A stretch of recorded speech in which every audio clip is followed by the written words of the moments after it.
तो पिछली वीडियो में हमने देखा था कि कैसे हमें किसी भी साल का डूम्सडे पता हो तो उस साल का किसी भी डेट का हम दिन बता सकते हैं। तो उसके लिए तुम्हें उस साल का डूम्सडे पता होना चाहिए। तो पिछली वीडियो में तो मैंने बता दिया था कि 2026 का डूम्सडे सैटरडे है, उसके बेसिस पे हमने कैलकुलेट किया था और समझा था कि कैसे करते हैं। लेकिन तुम्हें डूम्सडे याद करने की भी जरूरत नहीं है, हम डूम्सडे कैलकुलेट कर सकते हैं, वो भी मेंटली। इस वीडियो में हम देखेंगे। जिन लोगों ने पिछली वीडियो नहीं देखी है वो नीचे डिस्क्रिप्शन में लिंक दे रखा है और ऊपर क्लिक करके भी देख सकते हैं। तो चलो स्टार्ट करते हैं। लेट्स से कि किसी भी साल का निकालना है। लेट्स से तुम 2025 ही ले लो जो चल रही है, ठीक है।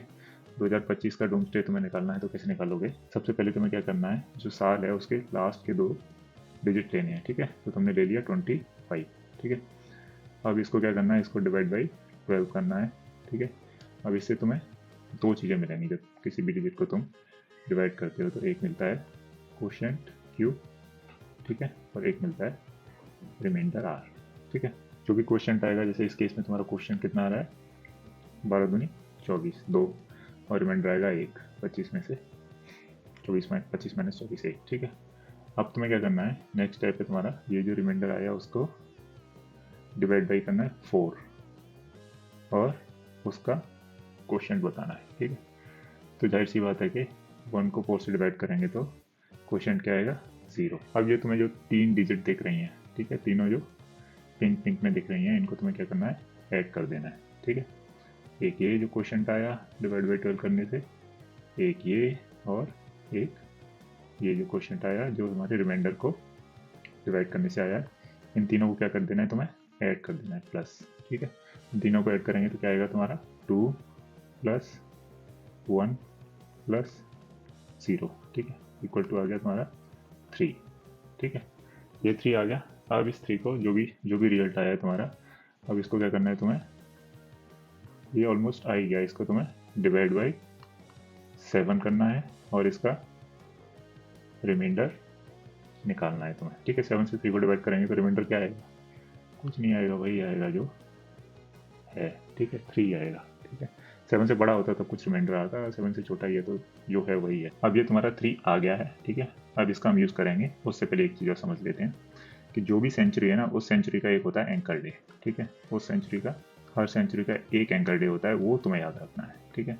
तो सेंचुरी में तो 100 साल के पीरियड के लिए एक डे तो याद रख ही सकते हो यार। जैसे 2000 जो हैं, 2000 टू 2100, ठीक है। तो इनका जो एंकर डे होता है वो होता है ट्यूसडे, ठीक है। याद कैसे रख सकते हो, याद रख सकते हो ट्यूसडे, क्योंकि ये जो है ना तुम्हारा, ये 2000 सीरीज क्या है, ये ट्यूसडे है ना, 2001 2002 टू आ रहा है, ठीक है। तो ऐसे याद रख सकते हो कि 2000 वाला जो तुम्हारा सेंचुरी है, 2000 से 2100, वो ट्यूसडे। ध्यान रहे 2100 जो ईयर होगा वो इसमें नहीं आएगा, ठीक है। 2099 तक आएगा, 2100 नेक्स्ट उसमें चला जाता है, ठीक है। ऐसे ही एंकर डे अगर पिछली सेंचुरी का देखें, जैसे 1900 से लेके 2000 तक, ठीक है, 1900 से लेके 2000 तक देखोगे तो उसमें आएगा जो एंकर डे होता है वो होता है वेडनेसडे, ठीक है। वो क्या होता है, वेडनेसडे। तो इसे कैसे याद रख सकते हो, we in this day, we in this day, Wednesday, ठीक है। वी इन दिस डे क्योंकि ज़्यादातर लोग इसी सेंचुरी में पैदा हुए हैं जो अभी जिंदा हैं, तो उसके लिए तुम्हें वी इन दिस डे से याद रख सकते हो, ठीक है। ज़्यादातर तुम्हें जो अगर किसी डेट का अगर दिन निकालना होगा तो वो कहीं ना कहीं या तो इस सेंचुरी का होगा या इससे पिछली वाली सेंचुरी का होगा, पीछे का भी हो सकता है। सारी सेंचुरीज के एंकर डे हैं, वो मैं डिस्क्रिप्शन में डाल दूंगा, वो तुम देख सकते हो। तो बस अब तुम्हारी ये 2 चीज़ें हैं, इन 2 चीज़ों के बेस पे अब तुम फाइनल आंसर है वो निकाल सकते हो। तो जो भी तुम्हारा ये जो रिजल्ट आया है, ठीक है, उसको इस एंकर डे से ऐड कर दो, ठीक है। तुम्हारी जो ईयर थी वो थी 2 सीरीज की, है ना, 2025 है। तो 2 सीरीज में तुम्हारा एंकर डे हो गया ट्यूसडे, तो ट्यूसडे प्लस 3 तुम्हारा डूम्सडे आ जाएगा, ठीक है। ट्यूसडे प्लस 3 वो तुम्हारा आ जाएगा डूम्सडे। तो ट्यूसडे प्लस 3 क्या होता है, अरे ट्यूसडे में 3 दिन और आगे चले जाओ, ट्यूसडे के बाद वेंसडे थर्सडे फ्राइडे, ठीक है। तो 2025 के लिए जो डूम्सडे होगा वो होगा फ्राइडे, ठीक है। चाहो तो तुम चेक कर सकते हो, तुम्हें पता है डोम्सडे जो है 4 अप्रैल को डोम्सडे होता है। तो 4 अप्रैल देखते हैं कब की है। देखो तुम देख सकते हो कि जो अप्रैल है 2025, 4 अप्रैल फ्राइडे की है। ऐसे ही तुम्हें पता है 6 जून भी फ्राइडे का होता है, 6 8 ये सब फ्राइडे के पड़ रहे हैं, मतलब ये सारे डोम्सडेज। तो देखो ये फाइनल तुम्हारा फॉर्मूला, डोम्सडे जो होगा वो होगा, जिस ईयर का तुम्हें डोम्सडे निकालना है वो ईयर जिस सेंचुरी में है उस सेंचुरी का एंकर डे प्लस जो भी तुम्हारा कैलकुलेशन रिजल्ट आया है वो। ठीक है, तो इस तरह से तुम किसी भी ईयर का डूम्सडे निकाल सकते हो और फिर डूम्सडे से तुम किसी भी डेट का दिन निकाल सकते हो हमारी दूसरी वीडियो उसके अकॉर्डिंग। ठीक है, तो चलो एक एग्जांपल कर लेते हैं, जैसे कि 15 अगस्त 1947 को देश आज़ाद हुआ, तो वो किस दिन को हुआ था वो निकाल के देखते हैं। तो ये मैंने डेट लिख ली है। अब तुम्हें पता है कि जो भी ईयर होता है उसके लास्ट के 2 डिजिट लेते हैं, लास्ट के 2 डिजिट लिए 47, उनको डिवाइड किया, किससे डिवाइड करते हैं 12 से। ठीक है, जो रिजल्ट आता है 2, एक क्वेश्चन आएगा और एक रिमाइंडर आएगा। क्वेश्चन आया कितना, 12 चक्के 48 होते हैं तो 3 बार ही जाएगा, और 48 से एक कम है तो इसका मतलब 11 रिमाइंडर बचेगा। अब इस रिमाइंडर को क्या करते हैं, डिवाइड बाई 4 करते हैं और इसका क्वेश्चन लिख लेते हैं क्यू। ठीक है, तो ये कितना बार 4 या 12 होता है, तो ये 2 बार ही आ पाएगा। अब तुम्हारे ये 3 जो वैल्यूज आए क्यू और ये वाला आर और ये दूसरा क्यू, इन तीनों को ऐड कर लेते हैं। ऐड करके तुम्हारा आ जाएगा ये 3 + 11 + 2।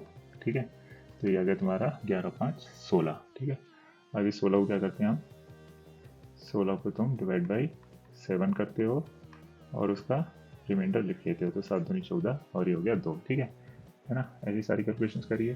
ठीक है, ये 2 आ गया। अब इस 2 को किस में ऐड करते हैं, ये फाइनल तुम्हारा कैलकुलेशन का रिजल्ट आया है, इसको हम एंकर डे में ऐड कर देंगे। एंकर डे कितना है, 1947 से मतलब पिछली सेंचुरी की बात हो रही है, पिछली सेंचुरी 1900 वाली, उसमें एंकर डे तुम्हारा वेंसडे। वेंसडे में 2 दिन ऐड करोगे तो थर्सडे फ्राइडे। ठीक है, इसका मतलब है देश, हमारा देश 15 अगस्त 1947 मतलब फ्राइडे को आज़ाद हुआ था। ठीक है, तो इस तरह से तुम कर सकते हो। तुम्हें ये प्रोसीजर थोड़ा लंबा लग रहा है क्योंकि अभी तुमने 2-3 एग्जाम्पल नहीं किए हैं, जैसे ही तुम कर लोगे तो बहुत फास्ट हो जाता है। ठीक है, जैसे मैं कर देखता हूँ एक कोई रैंडम डेट, तो हम आगे हैं एक रैंडम डेट यहाँ से जनरेट करेंगे और फिर देखेंगे कि उसको हमें निकालने में कितना टाइम लगता है। तो रैंडम में पिछले सेंचुरी का भी कुछ ले लेता हूँ और अभी का ले लेता हूँ 31 दिसंबर। तो 62 से लेकर 2026 तक का कोई भी रैंडम डेट ये निकालेगा और फिर हमें बताना है कि वो किस दिन पड़ेगी वो डेट। तो स्टार्ट करते हैं।